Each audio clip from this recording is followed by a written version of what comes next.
what we've really come to understand is it's the hand action that actually drives. If you have good hands, you know what to do with your hands. So much works back into the body, and the golfer they're empowered when they know how to use their hands properly. So welcome everyone to today's really important webinar, and it's with Martin Chuck and Peter Croker. And pretty much today it's a Q&A session about what questions you have and about probably the most important components of the Golfswing. So welcome Peter and welcome Martin. Well, thanks Chris. Thank you. Thank you, Chris. Good to be here. Peter, good to be with you again, buddy. Yeah, super duper. Merry Christmas.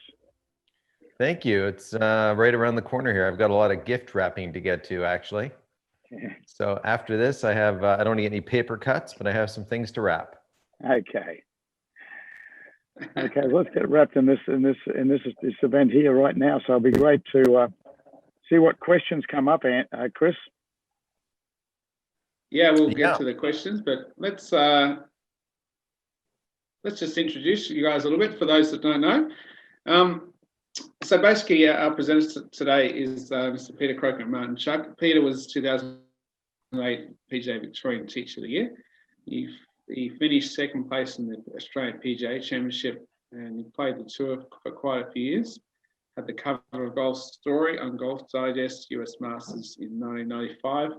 He's the founder of the Croker Golf System and studied under many great professionals such as Paul Runyon, Tom Tomasello, Norman Van Nader, Charlie Earp, Paul Hart, and Martin Chuck, and other leading golf coaches. And Martin is a top 100 coach in America, and he's studied the world's best ball striker, Canadian legends Mo Norman and George Knudson. Founder of the Tour Striker Golf Academy and presenter and educator on Golf Pass, previously called Revolution Golf. So with further ado, we're going to have question and answers based on identifying the causes and effects in the golf swing today. And this guy had a question, didn't he, Pete, about his golf swing, Mr. Arnold Palmer. Yeah, even the greatest players. Tell us about what question he... Yeah, even the greatest players they get confused along the way when their game goes off, and they usually need some outside assistance.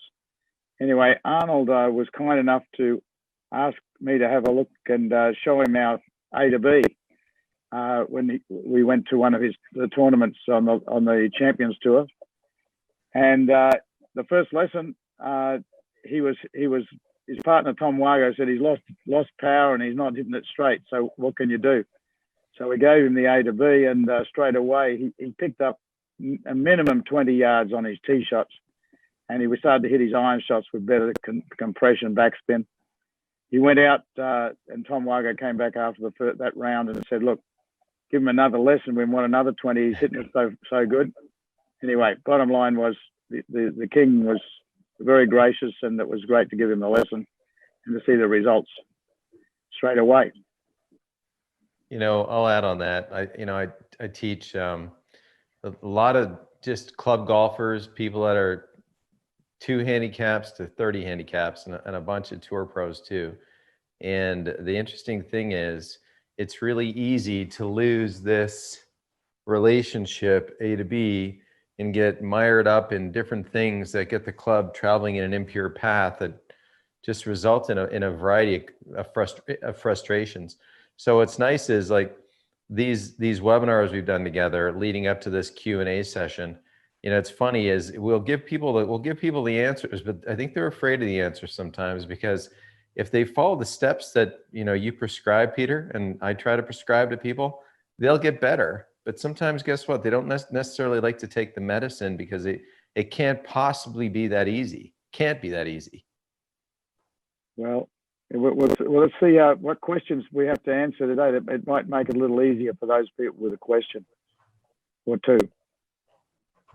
So, okay, so we have a question. So why are the hands the source of motion in the golf swing, Peter and Martin? Why would you say they're the source of motion as opposed to the body? I'll pass this over to to Martin because he's really experienced it big time with his Golf Pass and Revolution Golf. Martin, give us your reasoning for why place the hands in charge. You know, well, one, I mean, this is where basically the only way you're going to impose your will on this thing correctly is through your hands on the grip. I mean, your body's not going to do that. You know, your body can do all kinds of things, but if your hands, one, getting them on the club is pretty darn important. I see a lot of poor grips. So, you know, pay attention to how you get your hands on there.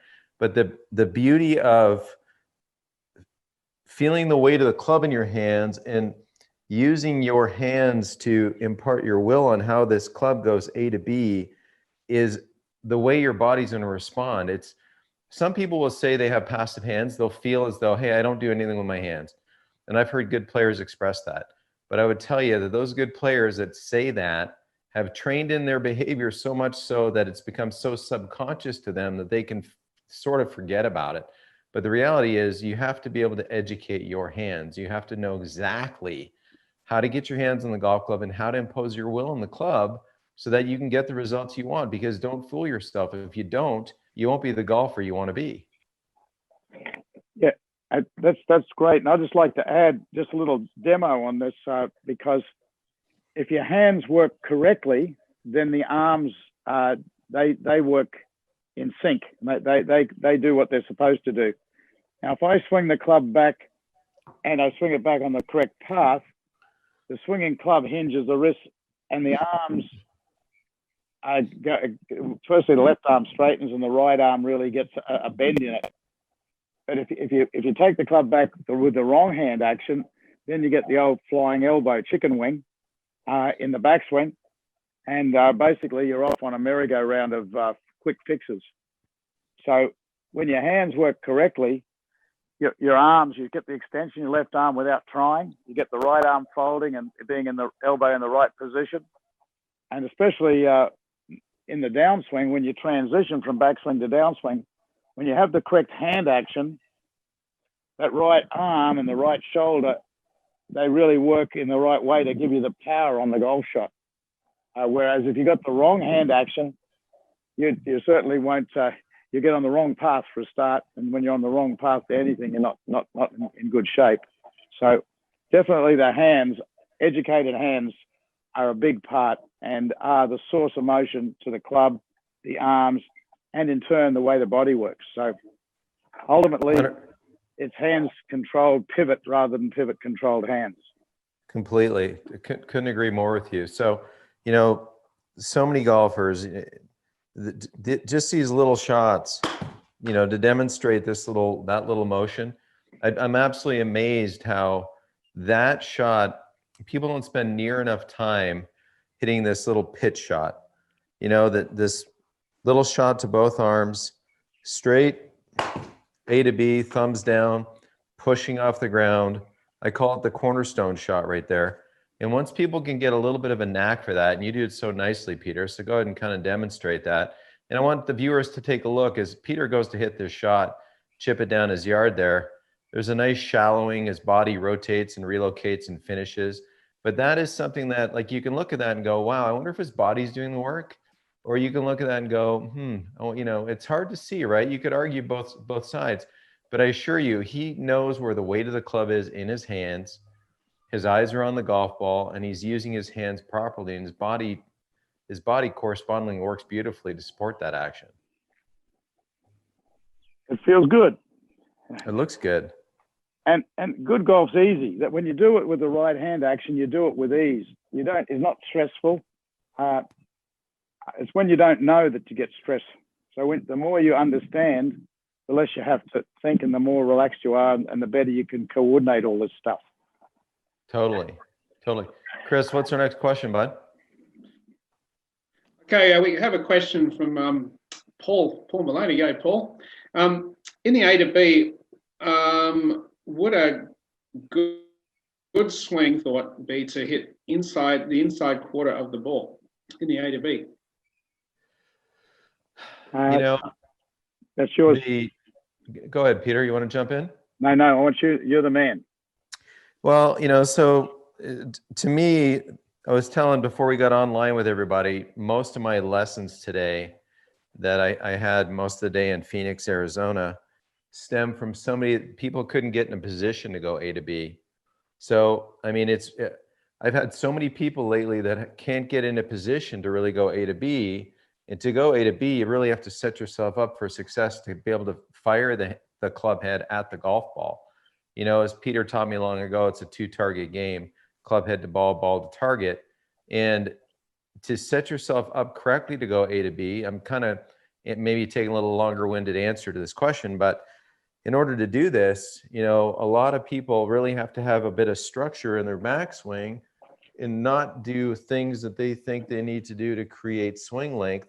Because when you do these excessive motions, you can't get yourself in the position to go A to B. So sometimes a little bit less is more, because when you get organized at the top, now you can use your hands, you can let your body respond. You're not making a compensatory motion to get the golf club in a place where you can fire it at the golf ball and use your body effectively. Yeah, look, that's exactly right. If what a lot of people think of backswing, they always want to go and get the club way up to parallel or pass like John Daly. But really, a backswing is a swing in a backward direction, that's as far back as I could go if I'm going in that direction. Once I go past that, I'm not going back any longer, so it's no longer a backswing. But from that position, Martin, exactly when you get to a good position A, the direction you're throwing in is down and out. So you're actually aiming not at the outside of the board. You're aiming at slightly on the inside. But as you come down, the body turn and the release of the club face bring the club face more towards the back of the ball. You definitely don't want to hit the outside of the ball. You are hitting from the inside, and as it makes contact, the club face squares to the ball, and the ball goes off when the club face is going at the target, not before that. So, excellent. So I hope that answers that one for you, Paul. A to B. All right. Question from our session. So, basically, how do you build the impact zone? You know, obviously the ball doesn't know any difference until it's struck. So the most important thing is the impact zone. How do you actually go about building an impact zone? I'll pass that to you first, Martin. We look at Ben Hogan and the iconic ball striker that he is. And, you know, we see this lovely motion of how his body is, how he's going kind of thumbs down, arms straight, pushing off the ground. And I see most people don't have this push up away from the ground to thumbs down. You know, so this little behavior, these little shots that you see me hit right here, and I know I kind of sound like a bit of a broken record, but to build a great impact, you know, obviously grip's fundamental to this thing, but these little motions where we're pushing, rotating, buns are tucking, you can see how uncocked and unhinged my hands are. As I went A to B through here and I keep pushing, my body starts to push away from the ground and respond before the club might start to slow down in style. But those little nuances right there, everybody, like if you have foam balls at home and you have a 9-iron or you have an 8-iron and you can hit some foam balls into the wall, or if you have a net like I do, that's great. But this kind of behavior, you can't hit enough of these little shots, those crisp little strikes. So Peter, what do you want to add to that, my friend? Well, 100% right in that you got to build it. You can't go to the driver and expect to build the impact zone. And that's what a lot of people, they bypass the baby steps and they wonder why they have difficulty getting a good solid impact. So what I like to do is I got a little drill that I like to, first of all, identify the difference between the address and the impact position. So when I have my address, ideally, I start with the butt end of the club pointing at my belt buckle. I don't want to have it over here or up somewhere else, because when it's there, when I move off center, it coordinates my pivot with my hands and arms. But So address starts the hands in the middle, and I push down. So when I push down like this with my left hand, it locks my left arm into my shoulder area here, so that when the hand moves, the shoulder's going to move. So that's very important in the setup. With the right hand, when I push on with the right hand, I push on the side with the wrist heel pad area, and that locks in my right arm. So the elbows, a la Ben Hogan, are facing up, not out. And I've got structure. So there's the address structure. Now, impact, what I'm doing here is I'm pushing right hand against left hand resistance. And as I push the left against the left hand resistance, I find that left hip turns and the left leg straightens. So the hip turns and goes up. Because the club head's staying there at the impact position, the shoulder can't spin around, it goes up. So I get that feeling of pushing right hand against left, and I clear that left hip. So that would be what I'd like to be at the beginning of impact. So once I can drill that in a baby step, just one little incremental step at a time. So that's getting the first element. Now when I put the right hand on, if I push the right hand against the left hand resistance, the right elbow is going to bend down. As it bends down, the right shoulder goes lower than it is at address. And the combination of right hand against left and left hand resistance, the hands are moved forward by the pivot, the body pivot from address to impact is the right shoulder is a lot lower. You'll notice here when I turn, I'm not turning from the right side. My right side's actually the pivot point. A lot of golfers, they get off their right side too soon, and therefore they'll get ahead of the shot, and then they either have to block it or they're going to flip it. So to hit the ball solid with good impacts, you want to hit away from your right foot. You want to hit away from your right knee. You want to hit away from your right hip. And that's done by the hand pressure, driving the hands forward by the pivot. Now, when I get there, that's just the beginning of impact. If I can now straighten the right arm and the hands, the thumbs go down further. So at the beginning of impact, the hands are still kind of in that level neutral condition. Even though I'm trying to release it from the top, it's only at the bottom when the right arm goes straight that I can fully uncock those thumbs down. What you're saying there, Martin, and that's so important. Those thumbs really need to get right there. Otherwise, your impact is compromised. So when I hit that like this, if I hit a little shot in the same direction you were, so if I build that, first of all, just get the idea of there I am at the beginning of it, impact, or address, sorry, beginning of impact, end of impact. So when I can do that a few times, I just want to go a little backswing. And what you say, then you go that little bit more, and you're building the address. There's the address, the beginning of impact, the end of impact. Now, if you do that a few hundred times, before you know it, that impact really feels kind of more natural. And that really, impact is a big deal, so it's worth working on. You know, I'd say that a lot of people watching this, I probably don't understand there is a massive difference between address position and impact. You know, like Peter mentioned, I think a lot of people think that when they stand over the golf ball that they're going to return the club to this address position, and that's not the case. You know, so this mid-body hand position is a nice place in balance with which we can kind of get this started, and we'll talk about this, I'm sure. It'll probably be a question how we start the backswing, but this sense of how we deliver a club into impact is vital, and knowing the difference between address and impact is imperative. In fact, a lot of you watched Matthew Wolff have a really good freshman year on the PGA Tour with a big motion, a big primer waggle that he uses.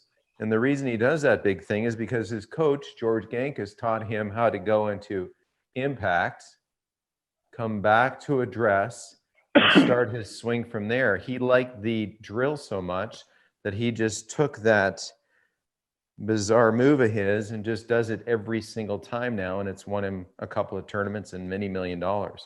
So that seems to work nicely for Matthew. Fantastic. Yeah, he puts it into motion. And I think that's the beautiful thing. When you play, you can't be thinking about impact. It's a dynamic thing. Right.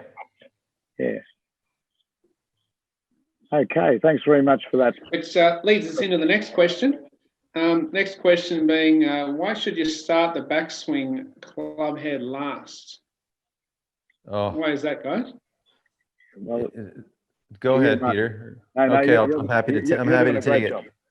So, you know what, to me, I'm passionate about this a lot. I see, and don't get me wrong, you can play good golf from a lot of different ways, but my preference and what I see the most do, and if you've been watching Bryson DeChambeau lately, who's got his club head speed up to 150 miles an hour a couple days ago, his move is a situation where he's got a subtle push and his body starts his push into his trail side against his hands, moves his handle first and his club head last. Now, the beautiful thing about the handle first, club head last is it gets you in so many good positions of width in the backswing where your trail arm can behave and you can get into a very nice A to B position to fire the club at the ball. Too many people feel like they're stuck in the mud. They don't have this necessary waggle. They don't have this handle first, club head last event. And what they do is they'll take the club back, they'll be stuck in the mud with their feet, and their first move is to zip the club inside. So when they get it inside, they get it too far behind them, and typically they can't go A to B. They have to get over the top, and then it's some kind of corrective response from there. So the sensations that I love to see on the range, when you watch good players, you'll see a waggle, pressure changing foot to foot. And then as the pressure goes from lead foot to trail foot for the last time, and they push against their hands a little bit, now they get into a place where they have this back sling. It's not a pickup, it's not a placement. It's a nice inertia that helps them get the club to hinge itself, get up into position, and then from there it's pretty easy to go really hard A to B. Great. Just a little bit, I'd like to talk a little bit about the benefit of club head last for the width of your arc in the swing. And I actually pulled a dime and a penny out from my American money out of my golf bag, along with a 5 cent.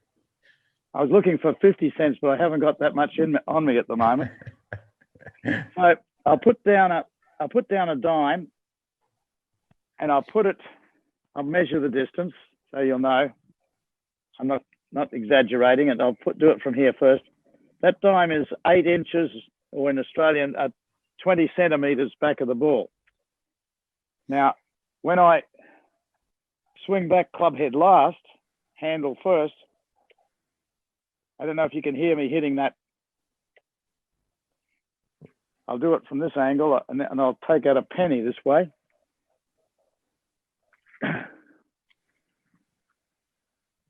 Now, just to show you, that's 8 inches, good 8 inches. Now, I always like to start my setup from this position for getting everything in alignment and in balance. So now when I go club head last, I can hit that coin easily. But if I start the club head away, club head first, or I try to take it away with my shoulders, I can't hit that coin. I have to go handle, and then it knocks it away very easily. So the width of your arc, if you want a wide arc in your swing, it starts at the beginning. You don't want to pick it up and get a narrow arc. You want a nice wide arc, gives you your maximum speed and smoothness in your swing. So club head last gives you that nice chance to start nice and wide and on the right path. You know, just to finish that thought, Peter, we have a 3D motion capture system in the studio at the Raven in Phoenix. And so I'll have a student come in and make a swing with a 3D motion golf club, a marked up golf club. And to the person, a tour player, looks, I'd say 8 to 10 inches wider in the radius. I'm talking the same height tour player too. Like if you're 5'9", I'll match up against somebody who's 5'9". like Roy McIlroy, or if you're 6'4", I might put you up against Henrik Stenson or somebody.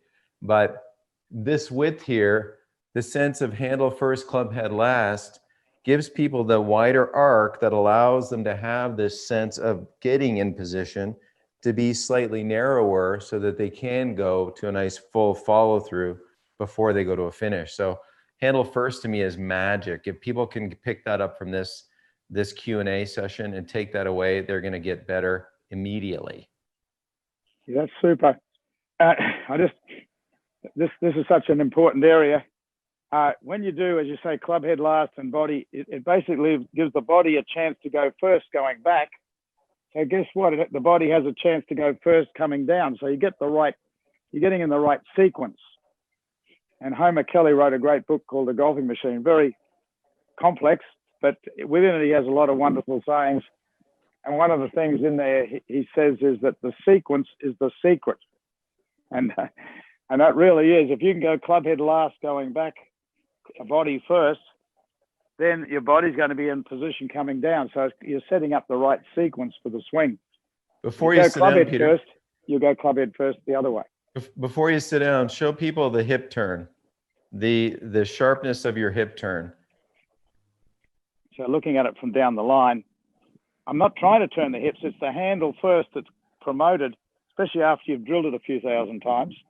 But it really, if I push, as soon as I leave the club, the end that's on the ground and I push, it's turning that away. So the hip is the effect of the way I use my hands. The hands control the hips.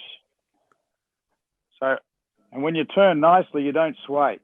You finish up getting very grounded and very centered at the beginning of the swing, which gives you that balance for the rest of the swing. So to me, it's a must. It's an imperative. I agree. Homer Kelly would say it would be an imperative. No. The sequence is the sequence. You got to go club head last, and you got to start with the handle in the middle of the body if you want to coordinate your body turn with your hand and arm action. Yep. Got a question from Ron here. He says it seems like the A to B swing causes a loss of lag.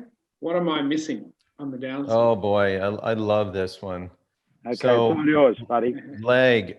Let me tell the viewers out there, if you want to lag it, welcome yourself to the high handicapper. Just say I want lag and I want to be a 20 handicapper, and that's what you'll get. Okay, so lag to me is nothing more than the resistance to change of direction. So right here is a tremendous amount of lag. Okay, lag isn't some mythical thing where you're trying to narrow the shaft against your body, trying to create all this crazy angle. That's what a lot of people think lag is, and unfortunately that's not the case. It's quite easy if you're at home and you're watching this and you hold this club out and you hold it relatively firmly in your hands and you just move your body back and forth a little bit like this and feel the weight of the club play against your hands. That's a stress, and that stress is a big deal. But at the top of your swing, when somebody is going A to B, here's me going A to B. Do I look like I'm dumping the angles? I think not. Here's somebody that is not going A to B. Do I look like I'm dumping the angles from face on? I most certainly do, because then when I hit it, I have to be like this. So when you are structured, when you learn how to keep your arms handle first, club head last, and get up here in structure, and you learn how to take the golf club and get it to go A to B, by the time you go A to B hard to the golf ball, you've got the line you want. You want the ball getting collected with this long radius. And when you can do that, you're going to hit great shots. So I've helped more golfers, having them feel like there's a wet rag on the end of their golf club. I put the wet rag on their golf club right here, and then I have them throw it at me standing down the line over there. So they go over here, and typically they're going to be messed up over here. They can't go A to B. They get steep. They've got to stand up and try to hit it. But when I put a wet, drippy rag on the end of a club and have them throw it, they go, that can't be right, Martin. I say, yep, it is right. Just take it to the ball. And then all of a sudden their lines feel good. They're not making last second adjustments. trust me, trying to create lag is a disaster in golf. Yes, that's well said there and demonstrated. I've got the old bicycle flag here, and really the cause of lag, if you know the cause, then you just go after the cause. The effect of the right path, the A to B path, the harder you throw, the more lag you'll have when you're on the A to B path. The slower you throw on the A to B path, you'll lose the angle, and of course then you get your nice lob shots, because you don't always want to lag the club. You want to sometimes play high soft shots, so you go slow and the angle comes out. But the cause of the late hit angle is the direction of the throw. And what Martin just said there, if I throw it in this direction, I get throwaway and I can't get lag. But as soon as I throw A to B, the harder I throw A to B, the more this bicycle flag shows you that it demonstrates the lag. So if I look at it from this angle, if I throw what I call A to T, and a lot of people think they must go down the target line. So from up here, they're going out here. When I do that, I get throwaway big time. As I throw more A to B, now if I was to throw even further back behind and I didn't want to hit the golf ball, but I wanted tremendous lag, I'll get more lag. I won't hit the ball if I throw this way. The more you throw across court, the more lag is created. The more you throw outside in, the more you get throwaway. So that's why it's so valuable to train yourself to throw so the shaft goes in line with that arm, not out of line. So when it goes in line and you get in a good position A, lag is a natural, and you don't. It's an effect, not a cause. You know, so for those of you that aren't in North America, the NHL hockey season starts January 13th. Thank heavens for that. And so I've got my son's hockey stick right here. And, you know, simple drill. I like using the hockey stick because holding on to a rectangular shaft right here is just really easy for people to grip it. And then they can feel the sense of how you can really throw this angle A to B. And you can see how it gets my right angle in tight to it gets my right elbow in tight to my body. And as soon as I add any pivot to this, now I get a great looking impact condition. If I'm not throwing A to B, look what happens to my elbow. And now all of a sudden I have throwaway. So the key is if you have the correct A to B throw, your trail arm's in the right place, you add any pivot to this at all, and you'll have more lag than you ever wanted. And the beauty of it is you're not trying to pull the handle. You're not pulling down on the grip. You're getting the business end of the golf club is going out and fast. And that's what we want. We don't want to pull this way, install this thing, and then have to jump up and make it respond. Let's get something like a yardstick or a little hockey stick. And I love little hockey sticks because it's just such an easy way for me to unhinge this and feel it tap my lead arm. And the faster I do that, I can't really even get to my lead arm. But it gets my trail arm in a great lag position for those of you that are interested in what lag is. It's not something you hold. It's something that you try to get rid of as fast as you can. And by doing that, guess what? You get more than you need. Yeah. And another question in relation to this is from Mark, and it's swing shallowing. Yeah. We hear a lot about shallowing these days. Does it happen naturally with a good transition to the downswing, or is it manufactured? Can a player be successful without a significant shallowing, one plane swing?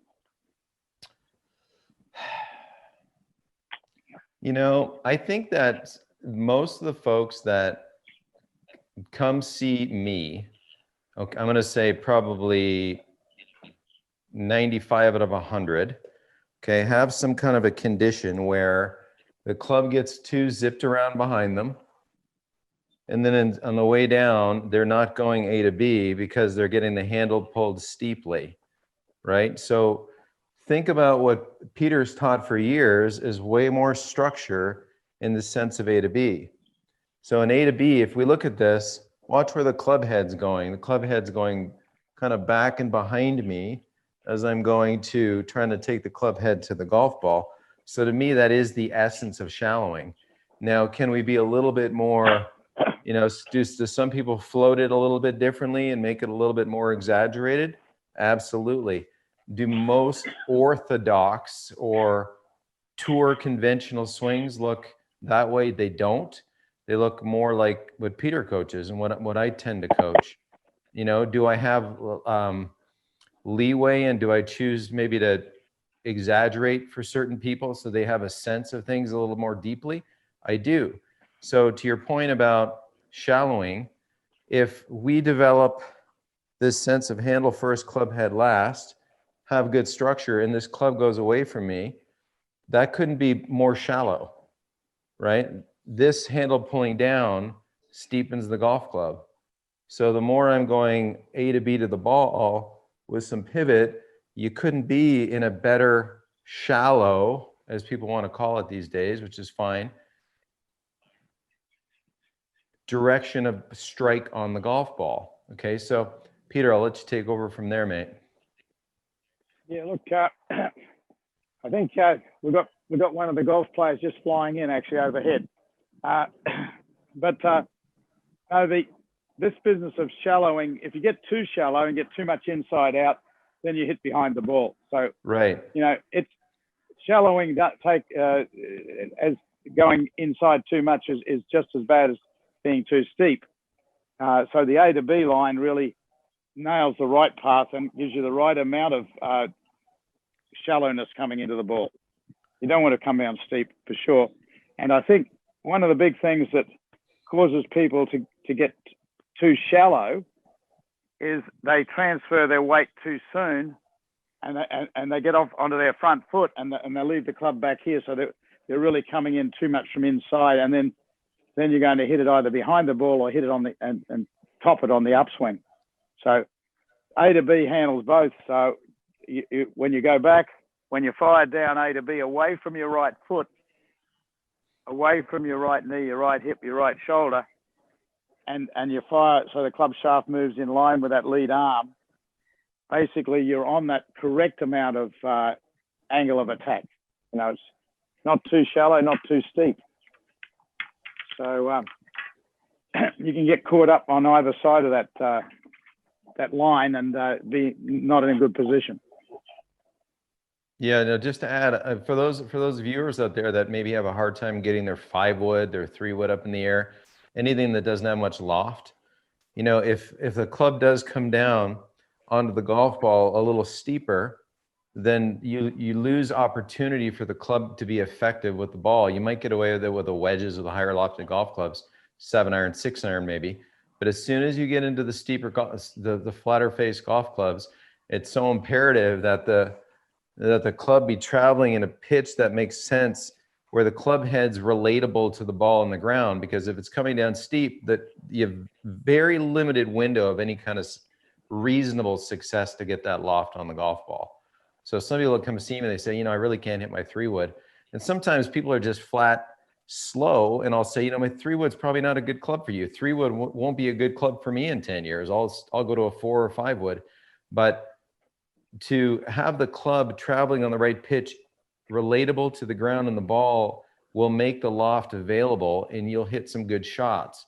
And if you present the club too downward onto the golf ball, then you have such a narrow window of any success there. You've got to be, you know, I don't want to say perfect, because perfect would be delivering the club great, but you have to be lucky in order to get the club on the ball to have some kind of reasonable flight. So that's why this stuff that we've taught over the last 4 months in these seminars is vital for you to really hit some reliable shots. Fantastic.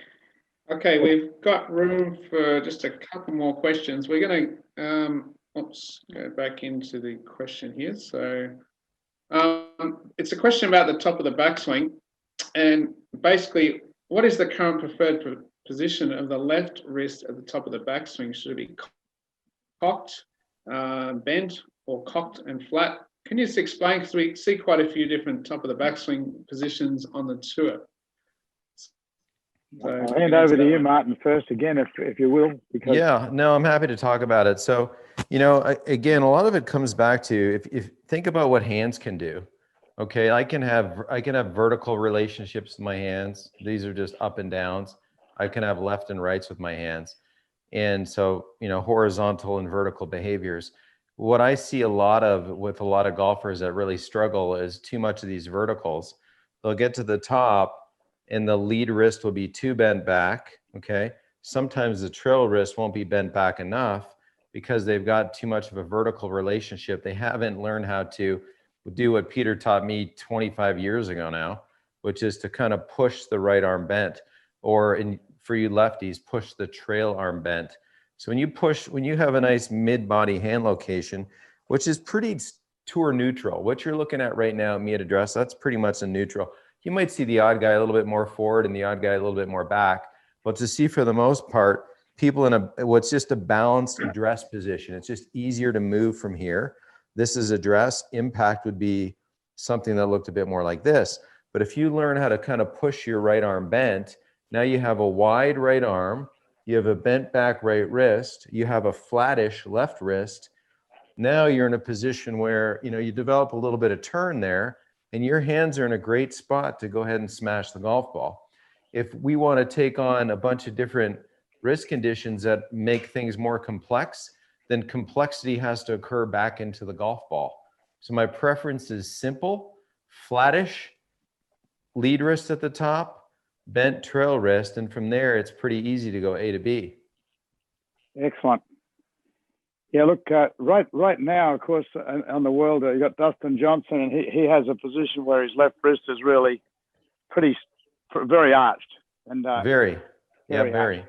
And so basically this position is, he's got the impact position basically at the top of his backswing. And so he makes it that simple, and he plays, whenever he's gone to playing a fade as his major stock shot now, because with this position, he just pushes the whole unit down and drives through. The only trouble is with it, when you've got an arched wrist like that, if you're just a little bit, if your body's not quite in position, the tendency will be you can hit the ball low and left. So the preferred for most of us, it is preferred that your left wrist. Ben Hogan at the top of his backswing had a bent left wrist at the top. It wasn't arched and it wasn't dead flat. It was more bent. Now, I personally prefer that because when I got a little bit more bend, it gives me a better structure in my arm, but it also allows me to get a little bit more dynamically going into what Dustin Johnson does in the downswing. So I go thumbs down, and so from a bent top of the backswing wrist condition, it very quickly goes into flat through the bottom. But again, it's something that educated hands, if you do this, push the right hand bent drill, when it pushes bent. Now I see a lot of people, they think pushing bent is over here. That's pushing, but it's also pulling out of position. So when you want to push your hands, you want to push out in front of you, and then your wrists at the top of the backswing are in that great position, ready to deliver that club head on the A to B line. So it's something that you can test drive. What you said before, Martin. A lot of people, you see a lot of different ways of doing it, but I certainly prefer either a flattish left wrist or slightly bent or cupped, as opposed to arched for most of us, because it's a little less stressful on the other parts of the body. In the golf. I agree with you. I think Dustin Johnson is probably one of the best athletes on tour as well, as far as being a big guy and really, really flexible. Most tour players at the top of the golf swing, and this is scientifically measured, have a subtly bent left wrist. And I say it's flattish. That's what I'm talking about. I mean, I think that it's one minute on the clock is 6 degrees. Okay. So at the top of most left wrists, we're looking at, when the best players in the world, you're looking like between 12 and 20 degrees of bend in it. But on TV, that looks pretty darn flat. The problematic one we see is when the trail wrist gets flattish. And when we have that flat trail wrist, now the face has no control. We have no way to really go A to B. So, you know, when Peter's showing you that great bent back trail wrist, that motion, and that's how we're in a position to really get the golf club to fire, you know, down through the golf ball A to B. Okie dokie. So that there's plenty of experimentation to be done there. So what's any more questions, Chris, to go at this stage? I know. Yeah, I mean, there's quite a lot of questions from the audience, but what we'll do is we'll just answer this question because it's a pretty important question for most golfers with bad backs. How can you have less stress or less back stress on the back and still have a powerful golf swing and compress the golf ball? Well, I'll pass that. Do you want to have a shot at that one, Martin? First yeah, for sure. You know, I think, you know, obviously it's interesting. We've done some fun things at my golf school. You know, we demonstrate, we hit some shots off of our knees, and it's fun to hit driver off your knees. However, when you hit driver off your knees don't really do much. They're stuck in the ground. So there's a lot of effort across your body, okay, to hit it far off your knees without the ability for this to happen. So this behavior, you know, Peter says it so nicely about, you know, how we're hitting past, you know, a right knee, a right hip. But as I hit a little shot here, you know, as this club's speeding past impact, I have a level of allowing myself to kind of release that and get to a finish. And rather than kind of shear past my body, which could potentially hurt myself, I like to allow this trail foot to bank a little bit, this knee to come in, and this trail foot to kind of come up onto its toe. So I'm kind of facing the target. So the sense of not getting too side bent, right? The sense of firing down through the golf ball, keeping kind of up, staying up to hit down, and not getting so side bent to put too much stress on my back, and then allowing my trail leg and knee to release after I hit past it, I think will save a lot of backs out there. Peter? Yes, and that's the back. The back really is a very important center point of the golf swing, because if your back is in pain, it stops you playing the game. And but if what you just said there, if you're turning properly, you turn to a certain amount with your hips, and your shoulders will turn a little bit more, but they won't. It's not a case of keeping your hips still in the backswing. I see a lot of golfers try to keep their hips still and wind their upper body in the backswing. That really puts a lot of torque on the back.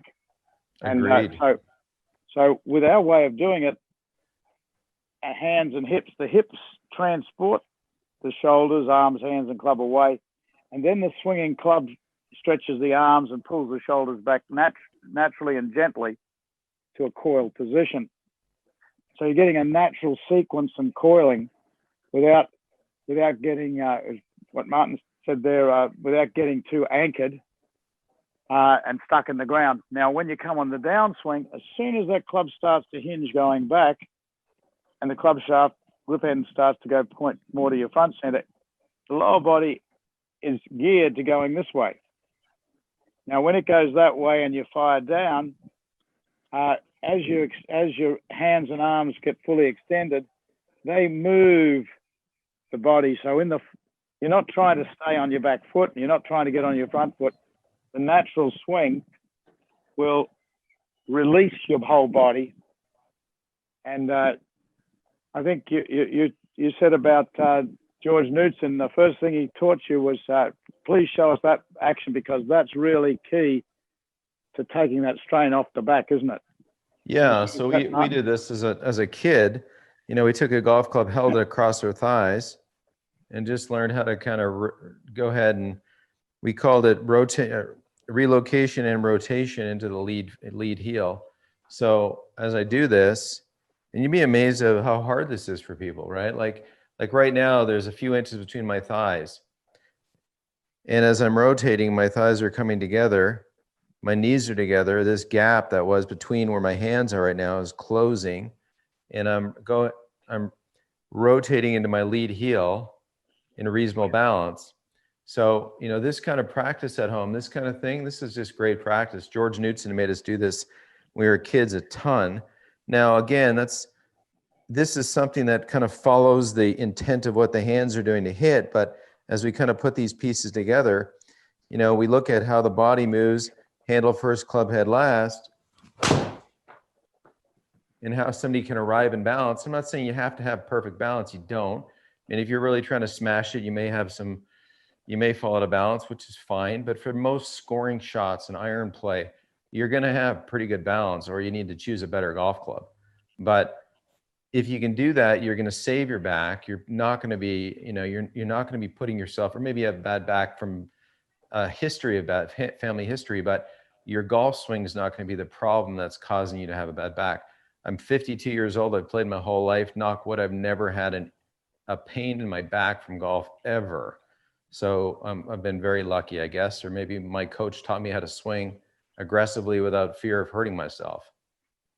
Yeah, that's really good. And I think for someone going through the ball, it's very important that they don't get the arms as just shearing right across their body, that they must allow the pivot of the hips and the shoulders to go. I got a little drill that I like, because a lot of people, when they go through the ball, if they get on their front foot too soon, they can't get the right knee. The right knee just, they find it can't get in here. So if they turn the hip internally and they're on their back foot, then the right knee can come in. And when you're like this with your lower body, you protect the back. So when you go through the golf ball, don't shift way too soon. Let yourself turn out the road, and then what Martin was showing you there, the right knee can get right in there, and that gives you balance, but also protects your lower back. Excellent. Now, Yeah, that's great, guys. I might just show you a couple of finishing touches. We have. Oh, actually, I'll come back to that. Can everyone see my screen there? Not yet. There you go. There we are. We have some drills, a series of drills within the Croker Golf system to help you with this. One is these are just four major drills. We have the impact zone drill, the butterfly drill, the yardstick drill, and the slow swing drill. They're all part of the Croker Golf system. I put in the chat box a link to the Croker Golf system where you can access these things, and also to Martin's to a striker.com website. Got some amazing training aids there, Martin. Oh, thanks, pal. Yeah. So Peter has a number of things on the website. You can access training. Pete, just want to tell us a little bit about your training and what you do, and then Martin, just tell us about what you do with your training. Right. Well, we have a coach's drills mastery program. Now, someone says, but I'm not a coach, I'm just an amateur golfer.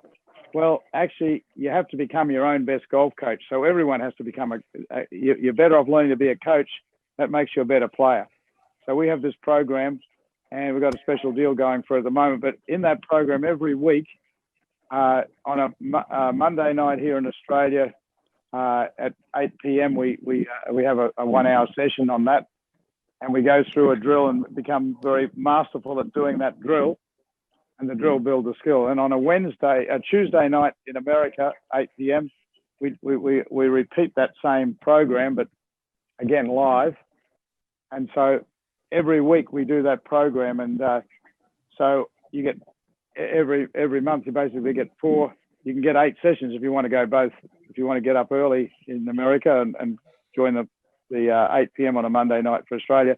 But anyway, bottom line is those programs are designed to really help coach you through these drills. And I know that we've got a PowerPoint presentation, but we also got a PDF we're going to send out with a link that people can join that program if they like. to improve their ability to coach themselves. And for also for all the golf coaches out there, I think it would be a great thing to team up and share the ideas.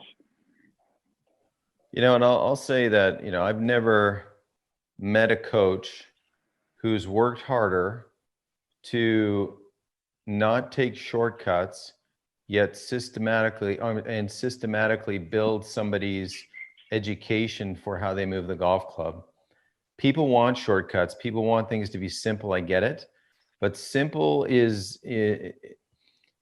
is simple if you do the steps the right way. If you don't do the steps the right way, you know, one day you may play well, one day you may be lost. And people that come to see me at my golf school, for those of you that know about me, I do a golf school pretty much every week in Arizona during the fall, winter, and spring.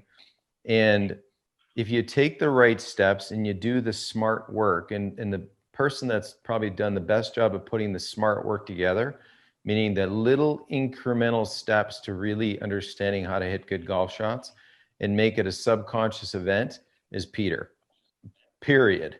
I mean, he's taken so much time over the years. I've watched this stuff. It blows my mind how thoughtful it is. And if you want to dig into his stuff a little bit, you will not be disappointed with what you come out on the other end, because you'll come out a way wiser golfer. You'll understand how a club should move, how your body should respond. You'll get rid of a lot of the rubbish that, you know, may work on a Tuesday next month. I want you to be able to reliable striker relatively every day. So when you come back, you're like, yeah, you know, maybe I played well, maybe I didn't play well, but yeah, my ball sort of started where I wanted it to start, and I hit it the distances it should have gone. Maybe I didn't make some putts, or maybe I made everything and shot the best round of the year. But you have to have some stuff you believe in, and you have to have a reliable strike. So stop searching for every port in a storm. Take responsibility for becoming a really good golfer. Take the simple steps, and they're simple steps. Be good at the simple things. You'll be really pleased with your results. Well, thanks, Martin. Yeah, Homer Kelly says simplicity by omission doesn't make it simple. Only incomplete and ineffective. Unless this is recognized, golf remains a vague, frustrating, infuriating form of exertion. Doesn't it? It's a hysterical game. And, you know, I'm glad I've got a little bit of, you know, mastery, I guess, to get around fun and hit some good shots. And for the most part, find my golf ball. You know, most people can't say that. Yeah, no, thanks very much, Martin. And look, this is the last one for this year, but we're going to do this. We still might have a few more questions to answer next year. What do you reckon? Yeah, no, for sure. No, these are good fun. Absolutely. As long as the people out there are enjoying it, and I'm happy to be a part of it. So I want to wish everybody a Merry Christmas, and let's hope next year is a little bit less challenging than this current year. So good health and happiness to everyone out there. And Chris and Peter, it's a pleasure to be with you guys. So thanks so much. Well, thanks, Martin, and yeah, happy Christmas, happy New Year, and most importantly, good health to everybody, and good golfing. That's also very important. It is, for your mental health. Yeah, as well as the physical. Okay, well, thanks, guys, and thanks, Chris, very much for hosting us here and guiding us along the path. Thanks, guys. Yeah, well done, everyone, and have a great Christmas and a very good golfing New Year. Right, set some New Year resolutions for your golf game. Yeah, and we'll send them out. Any questions you can forward them to Croker Golf System at gmail.com, straight to Peter, or to Martin via the I put up the Martin's site, tourstriker.com website. And we'll look forward to seeing you next year.